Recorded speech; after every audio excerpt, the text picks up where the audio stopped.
You love rookie cards. We love rookie cards. You love Topps. We love Topps. 2024 Topps Series 2 Baseball. Who are the 11 best rookie cards from this series?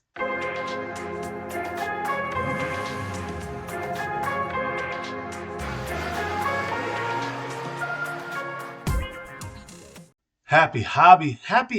That's times two. This is all about Topps Series 2, 2024 Topps Series 2 Baseball. We're going to talk about the 11 best rookie cards. We did the top 5 best rookie cards from Topps Series 1. It was my most popular video of the year so far. People seem to enjoy it. So today we're not going to go top 5. We're going top 11. That's 2.2, I believe, times how we did Topps Series 1. So there's a little bit of controversy, though, with this Series 2 checklist because there are the dreaded SPs. Short prints. There's 3 short prints that are rookie cards, just like they did in 2022. So we're going to talk about that a little bit. But first, we want to get into rookie cards. You know I love rookie cards. My most popular page on my website at davidgonos.com is the best baseball rookie cards from every Topps set over the past 70 plus years. Basically, I go to every year and I list off who are the best rookie cards to get in that set. I do it for baseball, I do it for football, I do it for basketball, I do it for hockey, and they're all super popular. So go check that out when you get a chance. These guys are going to end up being in that list because they're the best of the 2022-2024 Topps Series 2. I wonder if I'm going to screw that up a few times today. So let's get into this. Now, understand that not everyone made it into this list because they may not have been eligible, they didn't get called up early enough, or Topps just said, you know what, maybe I'm going to wait to bring them up in Topps Update Series, which is coming out later this year. So let's just start off. Junior Konero, the #1 rookie card, as far as I'm concerned, to get out of this set. Jackson Chourio did not make it. Sort of. We'll get to him later. But Junior Konero, he's one of the best prospects in baseball right now, a raw power hitter. And the Rays are currently working him out at different places in the infield. They're looking to get him called back up, and I expect to see him do much better in his second turnaround than he did in his first time up last year. Just a little cup of coffee in September. But I expect him to do better. A lot of raw power. The Rays certainly need offense. So I love this card. It's gonna be a great card. It's a beautiful card. Also, I love that it's got the yellow look, the yellow coloring around it, the yellow neon, I should say. But he's wearing his powder blue jersey. Just looks super sweet. My #2 on this list, Scott H is gonna be happy about this. Mason Winn, his shortstop from his St. Louis Cardinals. Guy's only 22 years old. He's a defensive wizard. St. Louis defensive shortstop wizard. He's a defensive winner, real strong arm, and he has a bat to back it up as well. So right now he's our #2 prospect at just 22 years old. He led the rookies in batting for a while this year, so we like him as the #2 best rookie card. Third, Shota Imanaga. Now this is the Cubs left-handed pitcher that they just signed from Japan, and he came in like a ball of fire. Now this guy wasn't expected to be as good as his counterpart, Yoshinobu Yamamoto, but he's better. How good is he? So far, he has the best odds of winning the NL Rookie of the Year award right now. He's also has the second best odds of winning the NL Cy Young award. So that's pretty impressive, those two, right? Now here's the thing, though. Why don't I have him higher? Well, first, he's a pitcher. That's #1. Second, he's 30 years old. So how many counting stats is he going to get? But if he wins Rookie of the Year, and if he wins that NL Cy Young, that definitely makes him a much more collectible player to grab. It's kind of like a Fernando Valenzuela kind of thing. They call this guy the throwing philosopher. The thinker.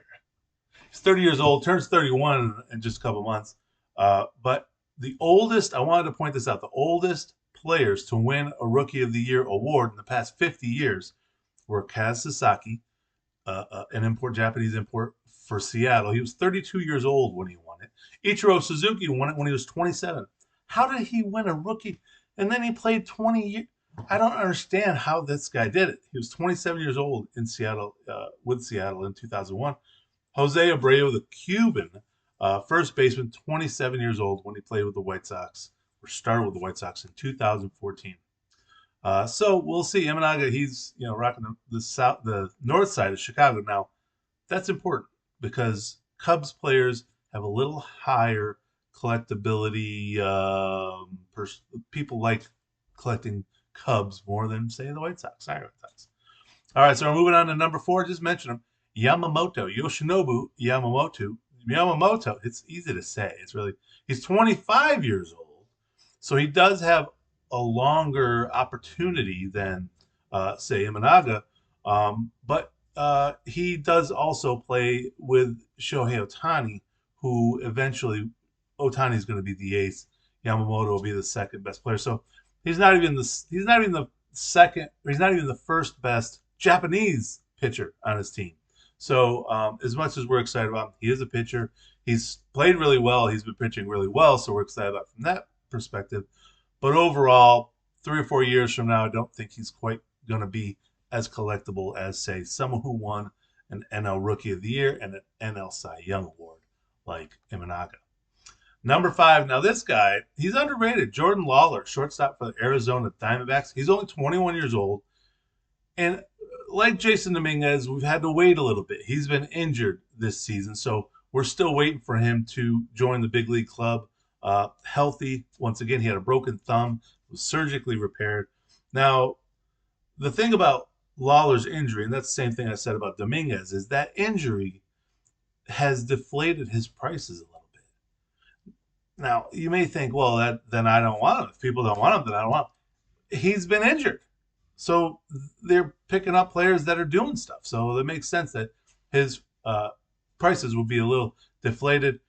He did have a rough first cup of coffee with the majors last year. He hit a $129 in 14 games, but he does have a plus bat, plus speed, plus power, plus me. That's what I say. So you can actually, I just bought, and it's on its way in now, Jordan Lawler's 2024 Topps Heritage autograph. I bought that for $30. $30 on eBay. So you can check that out yourself if you want to get a nice deal on that. But his new card, the 2024 Topps Series 2 card, pretty sweet. Then we move on to Boston, Fenway Park, the Venezuelan outfielder Wilyer Abreu. Abreu. I rolled it. See what I did? 24 years old. He's been one of the best hitters for Boston this year, despite him being a rookie. He led the rookies in doubles so far. From a collectability standpoint, he was the 30th ranked prospect with the Astros before he came over to the Red Sox in 2022. So it wasn't like people have been trying to track him down for years.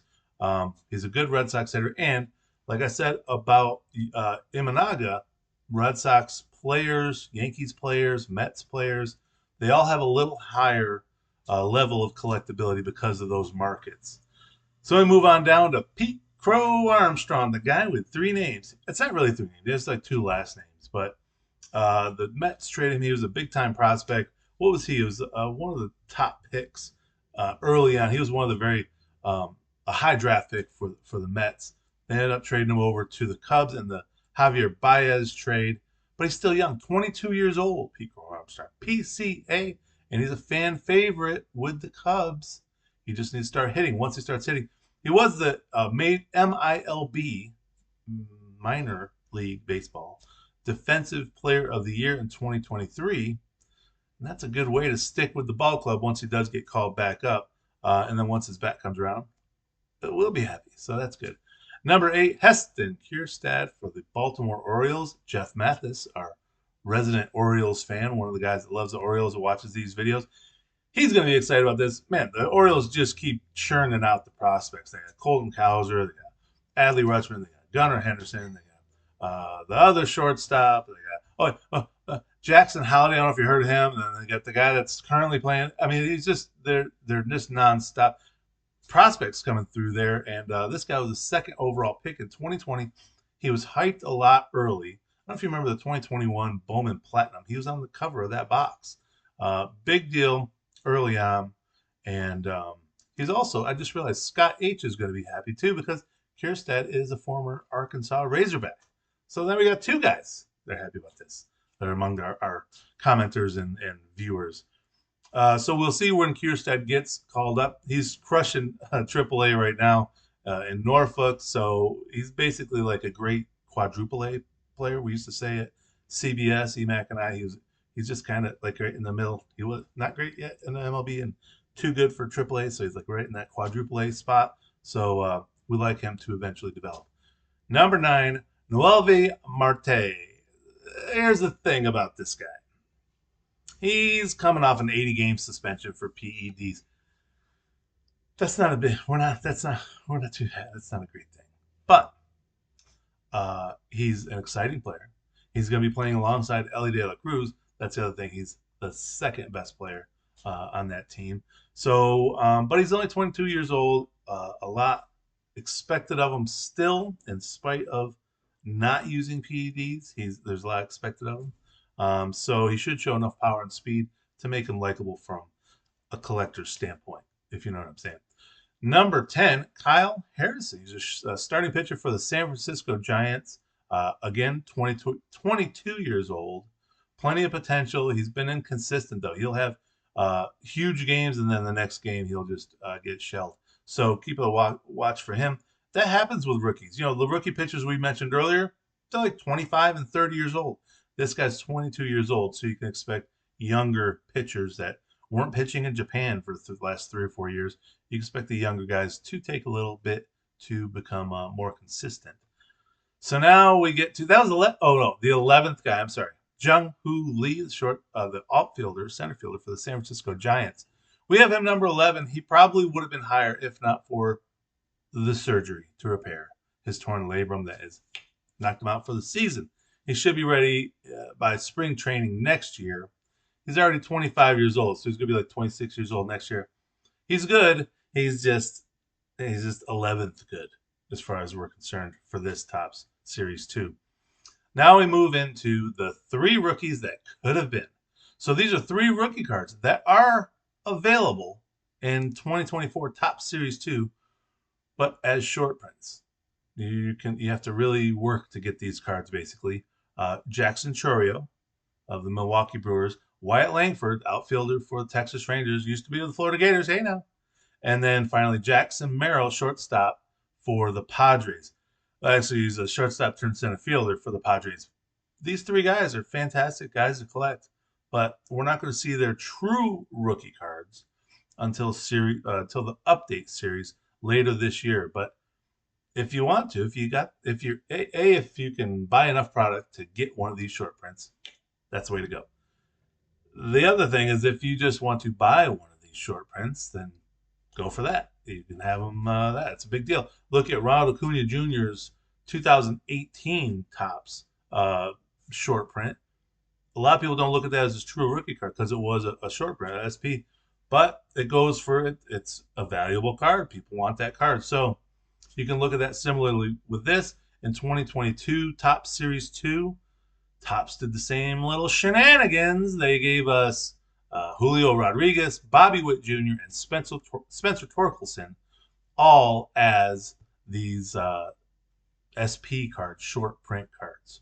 Now my question is, how would you like to be Gio Urshela or Sean Bouchard or Jose Altuve, whose cards are the other cards that aren't the SP with 698, 699, and 700 card numbers? Just think, you're going to have millions of people opening up these packs, and when they get a Jose Altuve or a Gio Urshela card, they're going to be like, oh, it's not the number, not the card I want. I want the other guy on this, not this guy. That's gotta fit. That's gotta hurt a little bit, right? But at any rate, that's our top 11 rookie cards for Topps Series 2, 2024 Topps Series 2 baseball. Let me know if you like somebody a little bit more than I do. It's very possible. And if you like somebody a little bit less, I want to hear your comments. Drop them in below. Make sure you sign up for my newsletter, the Happy Hobby Sports Card newsletter at gonos.substack.com. There's also a podcast. Check out the Happy Hobby Sports Card podcast. You can find it on Apple and Spotify. and Substack. So whatever you do, if you get some of these awesome cards, if you get an SP, if you don't get an SP, wherever you do, make sure you have a happy hobby.